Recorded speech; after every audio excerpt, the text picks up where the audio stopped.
저는 한 아이를 키우고 있는 40대 평범한 아줌마입니다. 다른 나라에는 시집살이가 잘 없다고 하는데 왜 이렇게 우리나라에서만 심한지 아직도 잘 모르겠어요. 지금은 이혼을 했지만 안면몰수한 그 사람들을 생각하면 아직도 치가 떨립니다. 결혼하기 전까지는 몰랐다가 결혼 직후부터 저는 끔찍한 시집살이에 시달렸어요. 결혼을 준비하는 과정에서는 그다지 과한 예단이나 혼수를 요구하지도 않았고 다른 집들과 마찬가지로 적당한 수준의 가격에 맞춰서 각자 모은 돈으로 결혼식을 올렸습니다. 그때까지는 이 정도면 시댁운도 좋다고 생각했었어요. 하지만 결혼을 하고 난 이후로는 남편도 시댁도 마치 가면을 벗듯이 정체를 드러냈죠. 여기 가서 좋은 기운 좀 받아와서 아들 낳아야지. 이번 주말에 시간 괜찮지? 결혼 직후에는 아직 회사 생활을 하고 있었던 터라 주말에는 쉬고 싶었지만 어머님은 매번 저를 찾아와서 주말마다 아이를 생기게 해준다는 절이며 명소들을 데려가셨습니다. 다녀오면 녹초가 되었지만 시댁까지 어머님을 모셔다 드리고 와야 했어요. 사회생활을 하는 것만으로도 너무 지쳐 있었는데 주말마저 그렇게 빼앗겨버리니 오히려 몸이 안 좋아졌습니다. 피곤이 누적이 되니까 감기나 잔병 치레들도 많이 했었고요. 그런데 어머님은 그런 저를 보고서 차라리 회사를 그만두고 집에서 몸을 챙기면서 아이를 가지는 게 어떻냐고 하셨습니다. 어차피 아이를 낳으면 회사는 그만둬야 되니까 일찍 그만두라는 거죠. 그런데 저는 아이를 낳고서도 일을 그만둘 생각이 없었습니다. 맞벌이를 해도 아이를 부족하지 않게 키우는 게 될까 말까인데 남편 혼자 벌어오는 돈으로는 빠듯해도 너무 빠듯할 게 눈에 선했거든요. 거기다 남편보다 제가 월급도 많았었는데 그만둬도 남편이 그만두는 게 맞았죠. 하지만 이런 생각을 입 밖으로 꺼내면 어머님이 까무러칠 게 분명하니까 속으로만 생각을 하고 있을 수밖에 없었습니다. 하지만 어머님은 틈만 나면 얼른 회사를 그만두라면서 저를 닥달하셨고 저는 겉으로는 알겠다고 하면서 그냥 계속 회사를 다닐 생각이었어요. 그런데 어머님은 제 상상을 뛰어넘으시는 분이셨습니다. 제가 연차를 쓴 날에 직접 회사로 찾아오셔서는 저희 팀장님까지 찾아가셔서 저 대신 사직서를 내려왔다면서 사직서를 내고 제 짐까지 모두 들고 오신 거예요. 팀장님도 당황하셔서 저에게 연락을 주시지 않았다면 아무것도 모를 뻔했죠. 저도 너무 놀라서 급하게 회사로 갔을 때는 이미 어머님이 제 짐을 들고 가버리신 후였습니다. 그 모습을 직장 동료들이 다 봤다고 하니 너무 창피해서 고개를 들 수가 없겠더라고요. 나는 우리한테 알게 모르게 불만이 있어서 그런 건 줄 알았어. 그럴 리가요. 일단 사직서는 버려주세요. 너무 죄송해요. 저도 어머님이 이렇게까지 하실 줄은 상상도 못했어요. 그래, 어머님이랑 이야기 잘해보고 어차피 사직서는 양식이 엉망이라서 수리가 안 돼. 걱정 마. 그날 다른 팀원과 팀장님에게 몇 번을 사과했는지 기억도 안 납니다. 어머님, 저한테 말도 없이 그렇게 무작정 회사로 가시면 어떡해요? 네가 하도 회사를 안 그만둬서 그렇지 뭘 그렇게 꾸역꾸역 다니려고 해? 저 꾸역꾸역 다니는 거 아니에요. 계속 일하고 싶어요. 아이 낳는다고 해도 저는 일 그만둘 생각이 없어요. 그럼 애는 누가 돌봐? 엄마가 이렇게 무책임해서 되겠어? 물론 저도 아이 낳으면 육아휴직도 쓸 거예요. 아직 태어날지도 모르는 아이 때문에 회사를 그만두고 싶진 않아요. 그러니까 다음부턴 그러시지 마세요. 뭐라고? 애는 안 낳을 거야? 회사를 다닌다고 아기를 안 가질 거라는 말은 아니잖아요. 그거나 뭐가 달라? 시어머니랑은 도무지 말이 안 통하더라고요. 결국엔 제가 죄송하다는 말로 끝이 났습니다. 여보, 어머님이 오늘 우리 회사까지 찾아가셔서 사직서까지 나 대신 내셨대. 뭐라고? 엄마가 어떻게 거기를 알고 찾아가셨는데? 회사 이름이랑 부서는 알고 계시니까 로비에서 물어보셨겠지. 당신이 좀 말려봐. 어머님이랑은 도무지 말이 안 통해. 내가 엄마를 어떻게 말려. 오늘 당신이 말했으니까 더는 안 그러실 거야. 하지만 어머님은 다시 회사를 찾아오지만 않으셨을 뿐 매일같이 전화를 하셨습니다. 매번 회사는 언제 그만둘 거냐라는 말로 1시간을 넘게 끊지 않고 저를 괴롭히셨죠. 그렇게 몇 개월을 넘게 시달리고 있었는데 저희에게 아이가 찾아왔습니다. 아이가 생겼다는 말을 하면 또 당장에 회사를 찾아갈 기세여서 한동안은 밝히지 않다가 6개월이 지났을 때쯤 출산 휴가를 내고 어머님께 말씀드렸죠. 아이가 생겼다고 하니 엄청 기뻐하시더라고요. 그 이후로 어머님은 임신한 사람한테 좋다는 건 다 해주셨습니다. 아이를 낳으려면 몸이 튼튼해야지. 요즘에는 다들 몸이 약해서 그렇게 그 제왕절개라는 걸 한다더라. 응? 그렇게 애를 쉽게 낳으면 정이 생기겠어? 넌 무조건 자연분만할 거지? 네, 저도 최대한 자연분만으로 하고 싶죠. 그렇지? 하유, 너는 그래도 생각이 똑바로 박혀서 좋네. 저도 물론 몸이 따라준다면 자연분만을 생각하고 있었습니다. 하지만 그게 제 마음대로 되는 것도 아니고 결국에 제왕절개를 해야만 했었죠. 20시간이 넘는 진통 중에 도저히 안 될 것 같아 유도 분만을 했었지만 그것마저 실패해서 제왕절개 수술을 빨리 들어가야 되는 상황이었어요. 하지만 어머님은 그때까지도 고집을 꺾지 않아서 한바탕 난리가 벌어졌죠.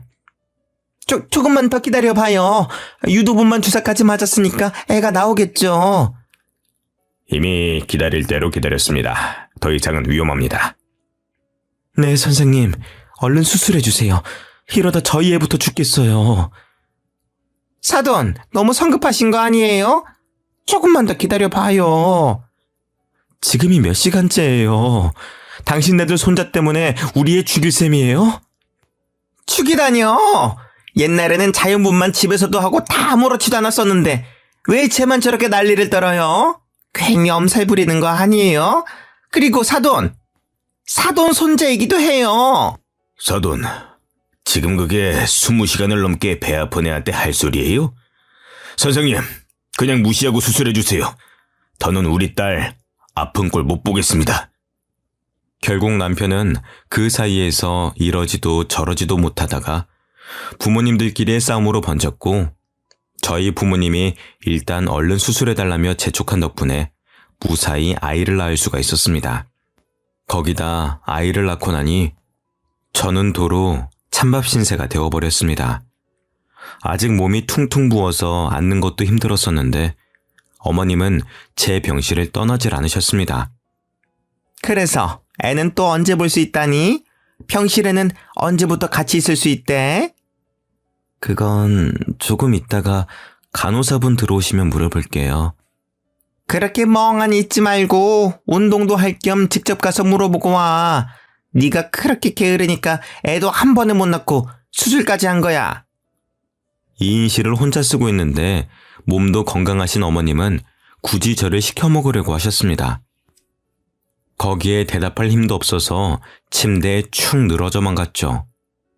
아이가 태어난 지 3일쯤 지나서 제 병실에 함께 있기 시작하니 불편함은 극에 치달았습니다. 시어머니는 손주가 그렇게 좋으신지 하루 종일 아이만 보고 계셨었고 신우이는 담배를 피우고 제 병실로 들어와 냄새를 풀풀 풍기면서 아이 옆에 있었죠. 형님, 갓난아이도 있는데 담배 피우시고 1시간 정도는 냄새 빼시고 들어오시면 안 될까요? 옳게, 왜 이렇게 예민해? 옛날에는 이런 거 신경 안 써도 다 잘 컸어. 무슨 1시간씩이나 밖에 있어? 옳게, 유난 떨지 마. 신우이는 결혼도 안 하고 아이도 낳아본 적이 없으니 제 말을 이해를 못 하더라고요. 예, 이거 내 엄마 말이 맞아. 이렇게 갓난아기 때부터 담배 냄새 맡으면 안 좋아. 너희 아빠도 너 태어나고 나서는 한 달 동안 금연했었다. 시어머니가 웬일로 제 편을 들어주셔서 신우이는 입을 삐죽 내밀면서도 말은 듣더라고요. 손자를 위한 일이라면 그저 껌뻑 넘어가셨습니다. 저는 안중에도 없으신 게 문제였었지만요. 아이를 낳고 병원이 너무 갑갑해서 산후조리원에도 안 가고 집으로 돌아왔었는데요. 저는 산후조리사를 쓸 생각이었습니다. 아무래도 몸이 너무 안 좋아져서 회복하는 동안에는 필요할 것 같더라고요. 그런데 그 소식을 들으신 어머님은 거품을 물고 반대하셨어요. 너는 돈이 나만 하니? 돈 아깝게 산후조리사는 왜 불러? 갓난아이 있는 집에 자꾸 바깥 사람 들이면 안 좋아. 뭘 믿고 사람을 써? 아는 언니가 소개해 주신다고 하셔서요. 믿을 만한 분이에요. 그래도 어쨌든 바깥 사람이잖아.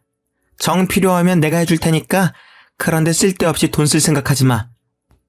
돈 아까운 줄도 모르니? 어머님은 사람을 부를 돈으로 차라리 자기한테 용돈이나 좀 챙겨달라고 하시면서 기어코 본인이 제 산후조리를 해주겠다고 하시더라고요. 결국엔 또 어머님한테 치고 어머님이 원하시는 대로 하기로 했습니다. 그런데 시어머니한테 맘 편히 이거 해달라 저거 해달라 부탁하는 게 어디 쉽나요? 빨래도 마음대로 돌리시고 옷은 다 상해서 엉망이 되어버렸지만 뭐라 하기도 애매했습니다. 아이를 낳고 나니 손발이 너무 차가워져서 찜질팩을 달고 살아야 했었는데 어머님은 무슨 유난을 떠냐면서 이러쿵 저러쿵 저에게 핀잔만 잔뜩 늘어놓으셨습니다. 그렇게 아무것도 안 하고 누워만 있으니까 그런 거야. 일어나서 운동도 하고 움직이면은 저절로 손발은 따뜻해져. 왜 이렇게 유난을 떨어? 너만 애 낳았니? 어? 결국에는 산후조리는커녕 어머님의 잔소리에 겨우겨우 몸을 움직여 집안일을 했습니다.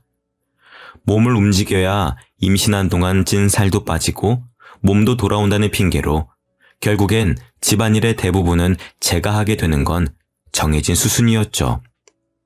거기다가 남자는 집안일을 하는 게 아니라며 남편은 집안일에 손도 못 대게 했었고 남편이 퇴근하고 나면 어머님은 오늘 일을 너무 많이 해서 삭신이 쑤신다더니 혼자서 집안일을 다 한 것처럼 말씀을 하신 덕에 남편과 싸움도 났었습니다. 당신 아무리 그래도 당신 시어머니인데 대체 뭘 얼마나 부려먹길래 퇴근하고 올 때마다 엄마가 저렇게 지쳐있어. 당신도 조금은 도와야지. 내가 뭘 그렇게 부려먹어. 당신이 봤어? 빨래도 밥도 청소도 다 내가 하는데 어머님이 부려먹기는 뭘 부려먹는다는 거야? 어머님은 그냥 손주 보러 오시는 것뿐이야. 당신은 도와주러 오신 분한테 꼭 그런 식으로 말을 해야 되겠어? 오신 김에 손주도 보시는 거겠지. 과장해서 말하지 마. 엄마 힘든 거 뻔히 보이는데 왜 거짓말을 해? 남편은 제가 힘들어서 살이 쪽쪽 빠지는 건 안 보이는지 어머님 편만 들고 있더라고요. 결국엔 몇 번의 싸움 끝에 산후조리사도 어머님도 안 부르는 걸로 합의했습니다. 그런데 산후조리를 제대로 못하니까 손목이며 골반뼈까지 너무 아프더라고요. 그런 와중에 아이는 봐야 하니 제대로 잠도 못 자고 먹는 것도 먹는 둥 마는 둥이었어요. 시간이 갈수록 몸이 망가지는 게 느껴지더라고요. 결국엔 복직을 해야 될 때까지도 몸은 몸대로 망가져서 회복도 못하고 아이를 맡길 곳도 없어서 회사도 그만두고 집에서 프리랜서로 간간히 일하면서 아이를 돌봤습니다. 집안에서 담배를 뻑뻑 피워대는 시누이가 있는 시댁에 아이를 맡길 수도 없는 노릇이었어요. 남편에게 육아휴직을 내라고 하고 싶었지만 회사가 작으니 그런 휴가도 쓰는데 눈치를 주더라고요. 결국엔 남편이 돈을 벌고 저는 강제로 주부가 되어버렸습니다. 남편 혼자 회사에 다니기 시작하면서 저는 혼자 독박 육아를 해야 됐어요. 복직을 할 예정일 때와 돌아갈 곳이 사라지고 나니 남편의 태도가 완전히 바뀌더라고요. 당신은 집에서 살림만 하면서 집 반찬이 이게 뭐야? 나도 애 보느라 정신없어. 이 정도 반찬이라도 해놓은 게 다행인 줄 알아. 아무리 그래도 너무하잖아. 아니면 엄마한테 반찬이라도 조금 얻어오든가. 아니면 장모님은 이런 거 안 도와주신대? 일도 안 하시잖아. 당신, 내가 시어머니 부려먹는다고 뭐라 할 땐 언제고 왜 우리 엄마는 부려먹으려고 해? 당신 입에 들어갈 반찬을 우리 엄마가 당신 뭐가 예쁘다고 해다가 바치겠어? 말이 그렇다는 거지. 안 그러면 당신이 신경을 더 써주든가. 뭐가 그렇게 불만이 많은지 제가 뭘 하든 불만이 튀어나오기 바빴습니다. 전업주부로 사는 동안 남편이 저를 무시하는 말에 오기가 생겨서 어떻게든 다시 복직해서 그런 소리가 쏙 들어가게 해주고 싶었죠. 그래도 2년쯤 지나서 아이가 어린이집을 다니면서 조금 여유가 생겼어요. 낮에 혼자 있는 시간에는 물리치료라도 받으면서 몸을 회복하려고 했습니다. 저도 몸을 회복하고 회사도 복직하고 싶었거든요. 하지만 시어머니는 그것마저 불만이셨습니다. 너 저번에 산후조리사 쓴다고 할 때부터 알아봤다. 돈 쓰는 귀신이야 아주. 세상 사람들 다 너만큼은 아파. 고작 그런 걸로 무슨 물리치료야? 남편은 시어머니가 대놓고 저에게 뭐라고 하는데도 아무 생각 없이 있더라고요. 제 커리어도 무너지고 몸까지 망가져가며 아이를 낳았더니 그건 아주 당연하다는 듯 구는 게 너무 서러웠어요. 남편이 일을 벌려놓고서는 결국 혼자 나몰라라 하는 것도 꼴보기 싫었죠. 제가 경제력을 잃으니 다들 저를 더 만만하게 생각하기 시작했었거든요. 특히 시누이는 아이를 낳고 난 이후로 저희 집에 불쑥불쑥 찾아왔었습니다. 시누이는 공무원을 준비한다면서 나이 40 가까이 시댁에 얹혀 살면서 시험을 준비하는데 시부모님이랑 싸우고 나면 꼭 저희 집에 오더라고요. 옳게 내 말 좀 들어봐. 우리 엄마지만 남의 사정은 신경도 안 쓰고 너무 자기 생각만 하지 않아? 옳게도 그렇게 생각하지? 처음에는 뭣도 모르고 시누이의 말을 들어주면서 어머님 욕에 호응했다가 나중에 어머님이랑 화해하고 나서 그걸 어머님한테 다 일러바치더라고요. 결국엔 고부 갈등의 골만 깊어질 뿐이었습니다. 그런 일들이 반복되면서 그냥 시누이가 엉엉 울면서 찾아와 자기 멋대로 어머님을 욕하고 있으면 아무런 호응도 해주지 않고 실컷 떠들게 내버려뒀어요. 중간에 아이가 깼다는 핑계로 방으로 들어가기도 했지만 끝까지 자기 할 말만 하면서 밤새도록 저를 붙잡고 있었습니다. 남편은 자기 누나인데 다음날 출근을 해야 한다는 핑계로 매번 먼저 자리를 피했고 결국 시누이가 오는 날은 잠도 제대로 못 자고 다음날 시누이가 어질러 놓은 걸 치우느라 피곤함이 2배는 더 몰려왔습니다. 저도 참다 못해서 남편에게 시누이를 좀 어떻게 해보라고 했었지만 자기 일이 아니라는 듯이 저보고 알아서 하라고 하더라고요. 누나도 당신이 편하니까 이렇게 와서 하소연다고 그런 거지. 당신이 알아서 잘라내. 왜 그걸 말을 못하고 있어? 그리고 하소연 들어주는 게 뭐 어때서? 그게 말이 쉽지. 당신 일 아니라고 너무 쉽게 말하지 마. 시댁 식구도 가족이야. 가족끼리 하소연도 못해? 당신도 너무 벽치는 경향이 있어. 당신도 엄마랑 누나랑 좀 가깝게 지내려고 노력이라도 해봐. 남편은 도리어 제 탓을 하면서 친하게 지내라는 엉뚱한 대답을 내놓았습니다. 그러면서 정작 본인은 저희 부모님을 찾아뵙지도 않고 심지어는 명절마저도 혼자 보내면서 그런 말을 하는 게 양심에 찔리지도 않은지 입만 살아서 나불거리더라고요. 당신은 우리 집에 살갑게 구는 건커녕 찾아뵙지도 않으면서 그런 말이 나와? 저가랑 시집은 또 다르지. 딸은 출가 외인이라는 말 몰라? 요즘 시대에 그런 게 어딨어? 너무 이기적인 거 아니야? 당신도 이번 명절에는 나랑 같이 친정 가든가. 왜 또 그렇게 예민하게 받아들여. 됐어. 그만 말하자. 남편은 괜히 불리해지니까 말을 끊어버리더라고요. 엄마가 아이를 낳을 때 시어머니가 고집 부리던 걸 가만히 보고만 있던 남편에게 한 소리 하셨었거든요. 그 일 이후로는 저희 부모님은 뵙기 껄끄러운지 명절에도 저만 혼자 친정으로 보내더라고요. 저희 부모님은 괘씸해하는 듯 하셨지만 굳이 남편을 따로 찾진 않으셨습니다. 그렇게 저만 따로 명절에 찾아가는 게 익숙해졌을 때쯤 일이 터졌습니다. 명절에 친정에 가니까 엄마가 안색도 안 좋고 몸이 퉁퉁 부어있더라고요. 엄마, 얼굴이 왜 이래? 안색이 너무 안 좋은 거 아니야? 몸도 부은 거 같은데? 내버려둬. 그냥 나이 먹으니까 안색도 안 좋아지는 거지. 몸도 이거 나이 들어서 살찐 거야. 아무리 나이를 먹었다고 해도 이건 심하잖아. 병원도 안 가봤지? 이런 걸로 무슨 병원까지 가. 괜찮아. 조금 쉬면 다 괜찮아져. 조금 쉬고 괜찮아지는 거면 병원은 왜 있어? 얼른 옷 입어. 병원 가자. 얘가 왜 이래? 됐어. 공휴일이라서 병원비도 비쌀 텐데. 나중에 연휴 끝나고 내가 가볼 테니까 얼른 앉아. 엄마는 한사코 연휴가 끝나면 가볼 테니까 신경 쓰지 말라고 했었지만 지금까지도 안 갔는데 연휴가 끝난다고 갈 리가 없었어요.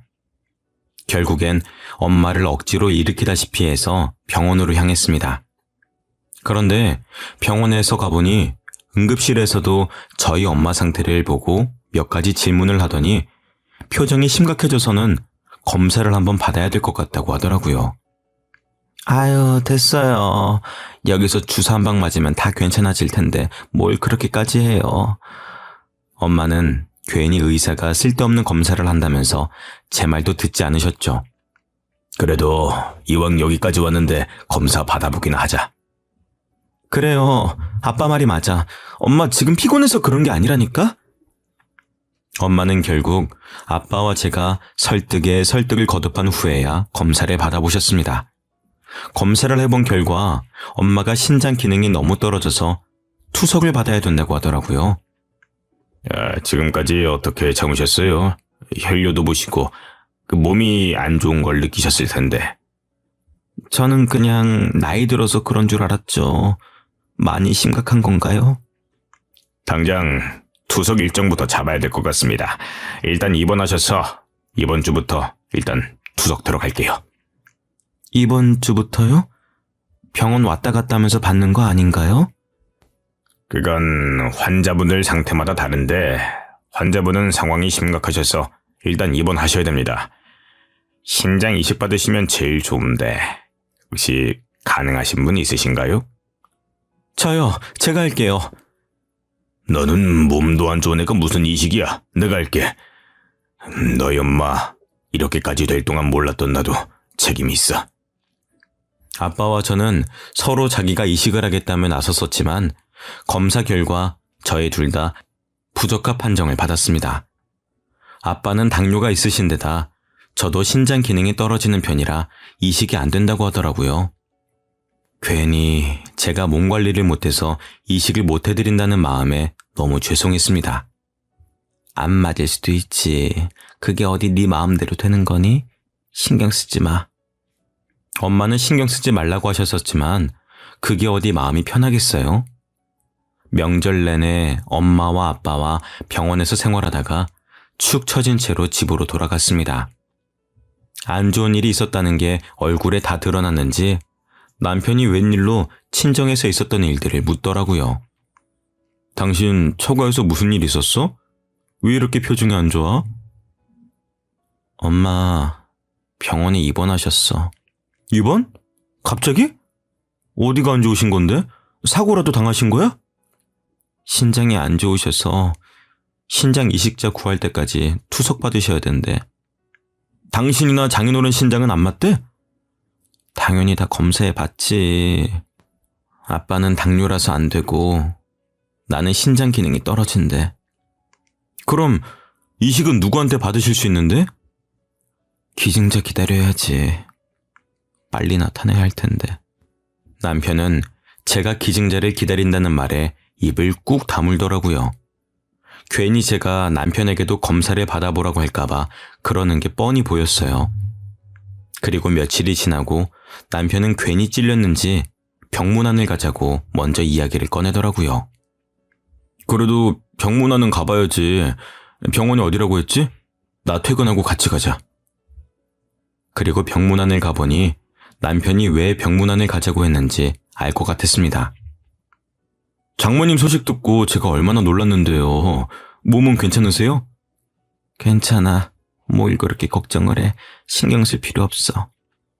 마음 같아서는 제 신장이라도 이식해드리고 싶었는데 얼마 전에 회사에서 건강검진을 해보니까 저도 당뇨가 조금 있더라고요. 도움이 못 돼드려서 죄송해요. 남편은 혹시나 제가 신장 이식을 해달라고 말을 꺼낼까봐 먼저 선수를 치려고 병문안을 온 거였습니다. 어찌나 안타까운 척을 잘하는지 깜빡 속아 넘어갈 뻔했죠. 검진 결과서라도 들고 오라고 따지고 싶었지만 괜히 몸도 안 좋은 엄마 앞에서 목소리를 높여봤자 좋을 게 없으니 꾹 참고만 있었습니다. 남편은 제가 이럴 거라는 걸 알고 저희 부모님이 계신 자리에서 말을 한 것 같았어요. 그래야 나중에 남편이 이식을 해준다고 해도 몸이 안 좋은 사람에게 못할 짓이라며 안 받으실 테니까요. 남편이 이런 데는 머리를 잘 굴리더라고요. 그런데 1인실이라 그런가 아버님 짐도 꽤 많아 보이시네요. 입원하고 난 이후로는 그냥 나도 여기서 같이 지내고 있어. 집은 가끔씩 옷만 새로 가지러 갈 때 가고 나머지는 그냥 여기서 살고 있지. 병문안을 갔다가 돌아오는 길에 남편이 하는 말은 어이가 없었습니다.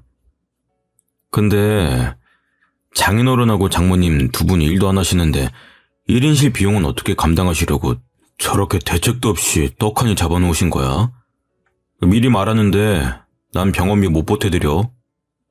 남편은 혹시나 자기에게 도움을 청할까봐 걱정이 됐었는지 미리 차단을 해버리더라고요. 어처구니가 없었습니다. 저희 부모님이 일을 안 하시긴 했지만 살고 있는 빌라 건물주이시거든요. 그 빌라 말고도 다른 건물 2개가 더 있으시고요.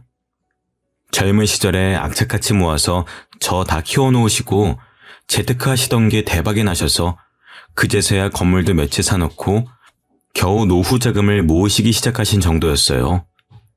그러니 돈을 안 쓰시는 게 습관이 되셔서 병원에도 안 가려고 하시고 겉보기로만 봐서는 건물주라는 걸 모를 정도였거든요. 어차피 빌라도 관리를 해야 되니까 그 건물에서 살고 계신 거였는데 남편은 그걸 보고 저희 집이 가난하다고 믿고 있는 것 같았습니다. 당신이 보태줘봤자 뭐 얼마나 보태줄 수 있다고 그렇게 말해? 애초에 당신한테 손 벌릴 생각도 없었어. 그러면 말고 당신 나중에라도 딴소리 할 생각하지 마. 당신이 먼저 그렇게 말한 거야? 남편은 퍽이나 걱정이 됐었는지 끝까지 돈은 못 보탠다는 말을 하더라고요. 어쩌다가 이런 남편을 만난 건지 제 자신이 너무 한심스러웠습니다. 그리고 얼마 지나지 않아 신우이가 또 저희 집으로 찾아왔어요. 하지만 술도 마시지 않았고 밤이 아닌 아침부터 찾아왔다는 게 평소와 달랐습니다. 심지어는 손에 과일도 한가득 들고 왔더라고요. 형님, 이렇게 아침부터는 어쩐 일이세요? 왜? 올키가 혼자 집안일하기 힘들 테니까 내가 도와주려고 왔지. 그동안 신세진 것도 많은데 이렇게라도 갚아야 되지 않겠어? 신우이는 무슨 바람이 들었는지 저희 집에 들어와 처음으로 집안일을 도와주더라고요. 웬일로 조카 앞에서 담배 냄새도 다 털어내고 들어오는 모습에 뭔가 꿍꿍이가 있는 건가 의심부터 하기 시작했는데 역시나 제 예상이 맞아떨어졌습니다. 올케네 부모님 집 빈다면서? 소식 다 들었어. 병원에서 거의 사신다며. 네, 그런데 왜요? 그럼 올케 부모님 집은 비는 거 아니야? 다른 게 아니라 나도 이제 독립할 때가 된 것 같아서. 지금 뭘 말씀하시고 싶은 거예요? 저희 집이라도 빌려달라는 말씀이세요? 어차피 두 분 다 병원에서 생활하신다면서 집 비워놓으면 뭐해? 내가 들어가서 깨끗하게 살게. 나도 나이가 있는데 이제 독립도 해야지. 네, 독립하세요. 누가 하지 말라고 했어요? 형님이 독립하시는 거랑 저희 부모님이 집이 비는 건 완전히 별개 문제죠. 저희 부모님 짐도 있는데 어떻게 남을 집에 들여요? 가족끼리 꼭 그렇게 선을 그어야 되겠어?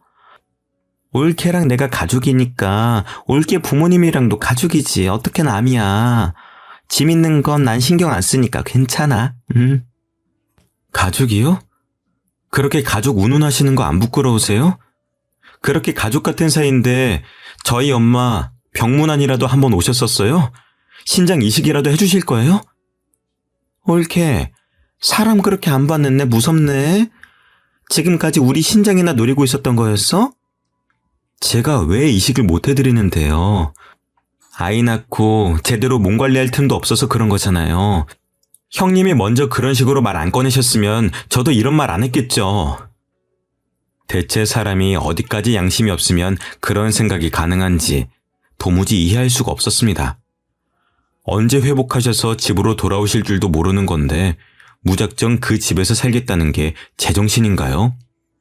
시누이와 말씨름을 하고 있는 와중에 남편이 뭘 두고 갔는지 집에 다시 들어오더라고요. 누나는 아침부터 무슨 일이야? 뭐 두고 간 물건이라도 있어? 당신이 형님한테 말했어? 내가 뭘 말해? 우리 부모님 병원에 입원하셔서 두 분 다 병원에서 생활하시는 거 당신이 말했냐고. 말했는데 그게 왜? 형님이 당신이 한 말 듣고 여기까지 와서 뭐라고 하시는지 알아? 그럼 이제 우리 부모님 집이 비니까 자기가 거기 들어와서 살겠다네? 저는 당연히 남편이 제정신이냐며 신우이에게 화를 낼 줄 알았습니다. 그런데 제가 사람 파악을 잘못해도 한참 잘못했던 거죠. 남편은 그럴 수도 있지 않냐면서 자기 누나가 돈 몇만 원 정도만 월세로 내고 그렇게 살면 저희 부모님도 조금이라도 돈을 받으니 좋지 않냐고 하더라고요. 저는 그렇게까지 남편의 인성이 개차반인 줄 몰랐습니다. 그럴 수도 있잖아. 어차피 비는 집이고 장모님 병원비도 한두 푼이 아닐 텐데 누나가 그 집 들어가서 한 달에 20만 원 정도만 보태드려도 이득 아니야? 너는 우리 엄마 몸이 안 좋아서 병원에 있다는 자각이 있긴 해? 거기 부모님 짐도 있고 언제 이식받아서 퇴원하실지도 모르는데 어떻게 거길 들어가서 살아? 솔직히 기증제 찾는 일이 그렇게 쉬운 일도 아니고 얼마나 오래 걸릴지도 모르잖아. 이런 식으로라도 내가 병원비를 보태주겠다는데 그것도 싫어? 그럼 말아. 난 병원비 안 보태. 누가 병원비 보태달래? 당신이 주는 푼돈 우리도 필요 없어. 누가 누구를 거지로 보는 거야? 당신 주제 파악이나 해. 형님, 독립이 그렇게 하고 싶으시면 여기서 살아요. 저는 더는 이 남자랑 못 살 것 같더라고요. 신우이에게 정독립을 하고 싶으면 저희 집에서 살라고 하고서는 그대로 짐을 싸서 저희 부모님 집으로 제가 들어왔습니다. 그동안 간병 때문에 아버지가 관리 못하시던 건물을 제가 대신하고 있었거든요. 내친 김에 그냥 제가 그 집에서 살면서 관리하기로 마음을 먹었습니다. 그게 훨씬 편하니까요. 그렇게 집을 나온 후 시어머니에게는 또 전화가 끊이질 않았어요. 너는 애가 왜 이렇게 모난 구석이 많아? 그냥 넘어갈 일도 꼭 선을 그으면서 너 하고 싶은 대로 고집을 부려야 마음이 편해? 왜 이렇게 애가 이기적이야? 어머니, 대체 누가 이기적이라는 건데요? 그렇게 가족 같은 사이라고 하시면서 병문안 한 번 안 온 사람이 뻔뻔하게 집을 달라고 하는데 그걸 참아드려야 하는 거예요? 그게 그렇게 어려운 부탁이야? 그냥 사돈 퇴원하실 때까지 빌려주는 게 뭐 그리 어려운 일이라고 일을 이렇게 복잡하게 만들어? 집 나가면 끝이야! 집 나가면 끝인 게 아니라 끝이라서 집을 나온 거예요. 저는 이제 더 같이 살 마음 없어요. 이제 가족이 아니니까 집도 당연히 안 빌려줄 거고요. 부부 사이에 끝이 그렇게 쉽니? 너희 부모 닮아서 너도 생각이 없기는 마찬가지네. 돈이 없으면 눈치라도 있어야지. 너 이혼해도 위자료는 한 푼도 못 줘. 위자료요? 그깟 푼돈 저도 필요 없어요. 그리고 저희 부모님이 생각이 뭐가 없는데요? 돈도 없으면서 병원 1인실을 쓰는 게 생각이 있는 사람이니? 그러면서 나중에 돈 빌려달라고 할 게 뻔하지 뭐. 쓸데없는 걱정하지 마세요. 저희 집에 차고 넘쳐나는 게 돈인데 남편 도움은 필요 없어요. 돈 빌려달라고 하지 않을까 걱정하던 건 저희 부모님이었다고요. 시어머니와의 전화를 끊고 얼마 지나지 않아 남편이 찾아왔습니다. 당신 정말 이런 일로 이혼하겠다는 거야? 당신 이혼이 그렇게 쉬워? 우리 애는 어떡하고? 안 쉬우니까 지금까지 참아준 거야. 당신 같은 사람 손에 애를 어떻게 맡겨? 당신 이런 식으로 나오면 위자료고 양육비고 한 푼도 못 받을 줄 알아? 당신이 위자료든 양육비든 줘봤자 얼마나 준다고 유세를 부려? 제 말에 남편은 자기가 예상한 반응과 다르게 나오자 당황한 것처럼 보였습니다. 당장 이혼 서류에 사인해. 나는 다 해놨으니까 당신만 사인하면 돼. 남편은 아무렇지 않은 척하며 보란듯이 제 눈앞에서 서류에 사인을 해버리더라고요. 그렇게 저와 남편은 이혼을 하고 법원을 나서는 길에 아빠가 저를 데리러 오셨습니다. 엄마가 아픈 후로 아빠는 엄마가 퇴원하면 여기저기 함께 다니실 거라고 비싼 외제차를 뽑아서 운전 연습 겸 시내 곳곳을 돌아다니셨었거든요.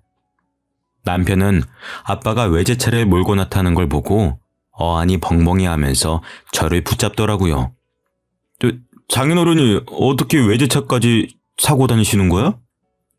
내가 말했잖아. 당신이 주는 푼돈은 필요 없다고.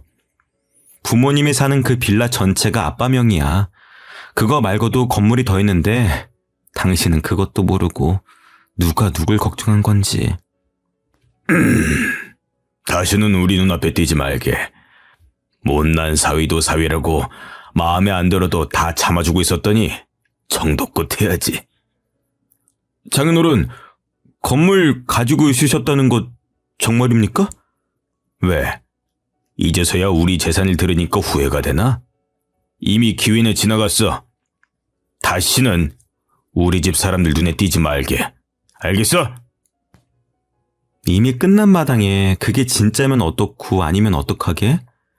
멍청하면 착하기라도 하든가. 어쩜 이렇게 하나같이 다 뒤떨어지는지. 제가 남편을 보며 비웃어주자 남편은 어안이 벙벙해서 그 자리에서 굳어버리더라고요. 저는 그런 남편을 두고 아빠의 차를 타고 그 자리를 떠났습니다. 그 이후로 상황 파악이 뒤늦게 끝난 건지 남편은 매일같이 전화를 걸어댔어요. 제가 전화를 받지 않으면 구질구질하게 문자까지 남기면서 다시 합치자고 했습니다. 여보, 내가 그동안 생각을 잘못했어. 장모님 신장이식 검사 한 번 더 받아볼게. 가족이어야지 이식 심사도 잘 통과되잖아. 그러니까 우리 재결합하자, 어? 엄마가 이식 결정이 나지 않았더라면 저도 그 말에 흔들렸을지도 모릅니다. 재결합하고 다시 이혼해서 위자료든 돈을 뜯기는 한이 있어도 엄마만 다시 건강해진다면 그 값을 지불할 생각은 당연히 있었죠. 하지만 남편이 그렇게 구질구질하게 굴 때쯤 뇌사자의 신장을 이식받기로 했습니다. 엄마는 운이 좋게 그 기증자분의 신장을 이식받을 수가 있었고 무사히 퇴원까지 할 수가 있었습니다. 그 사실을 아이에게 들었는지 아이와 만난다는 핑계로 자꾸 저와 만나려고 하더라고요. 시우도 어린데 부모가 같이 있는 환경에서 키우는 게 낫지 않겠어? 시우도 우리가 같이 살았으면 좋겠다고 하던데 엄마로서 그걸 모르는 척 할 거야? 당신 시우 핑계 대면서 재결합은 꿈도 꾸지 마. 자꾸 그러면 시우도 못 만나게 할 거야. 어떻게 그렇게 매사에 매정하게 말을 할 수가 있어? 너는 애가 불쌍하지도 않아? 너 같은 아빠는 필요 없어. 너 이혼하기 전까지 애랑 같이 시간을 보낸 적이 있긴 해? 그동안 일한다는 핑계로 주말에도 잠만 자고 아이랑 말도 잘 안 했으면서 아빠 자격도 없어 넌. 아빠 자격? 내 애야. 내 핏줄인데 자격이 뭐가 필요해? 당신 애 만날 때마다 같이 살고 싶다고 말하라고 시키는 거 모를 줄 알았어? 애도 눈치가 빨라서 당신이 애정이 있어서 그렇게 말하는 건지 아닌지 다 알아. 참내 애가 뭘 안다고. 시우가 진짜 그렇게 말했어? 그럼 내가 들은 것도 없이 막무가내로 찔러보는 거겠니? 내가 너같이 멍청한 줄 알아? 그러니까 애라도 보고 싶으면 다시는 개수작 부리지 마. 한 달에 한 번 만나는 것만 지키면 되는 걸 애가 보고 싶다는 말에 기껏 아이를 보내줬더니 매번 재결합에 눈이 멀어서 애를 이용하더라고요. 자기 아빠만 만나고 들어오면 아빠는 자기를 사랑하지 않는다며 기가 죽어서 들어와서는 있었던 일들을 말하는데 그걸 듣고 있자니 저도 점점 인내심이 바닥을 치고 있었거든요. 그래서 저도 한 번은 화가 나서 아이를 따라 나가서 직접 말을 한 거였습니다. 그 후로도 몇 번 더 질척거리긴 했었지만 제가 마음을 돌려먹을 생각이 없다는 게 티가 나니까 금세 포기하고 연락을 끊더라고요. 어이가 없었지만 엄마도 건강을 되찾으니 액땜했다 생각하고 있습니다. 그 이후로 아이는 아빠를 보고 싶다는 말도 안 하고 곧 초등학교에 들어가네요. 원래도 아빠랑 그다지 친밀한 사이가 아니어서 그런지 없어도 크게 허전함을 느끼지 못하는 것 같습니다. 아이는 아빠 대신에 할아버지가 굉장히 잘 챙겨주고 계셔요. 저희 아빠도 처음에는 태어날 때 저를 힘들게 했다고 별로 안 예뻐하셨었는데 그래도 핏줄은 핏줄인지 결국에는 옆에 끼고 사는 수준입니다. 저도 아빠가 육아를 많이 도와주신 덕분에 건강도 다시 회복하고 얼마 전에는 복직도 했습니다. 예전만큼 큰 회사는 아니지만 나름 복지도 좋고 제 경력을 이어나갈 수가 있어서 저는 만족하고 사는 중입니다. 엄마도 건강을 잘 회복하셔서 이제는 반년에 한 번씩 병원에 가보는 정도네요.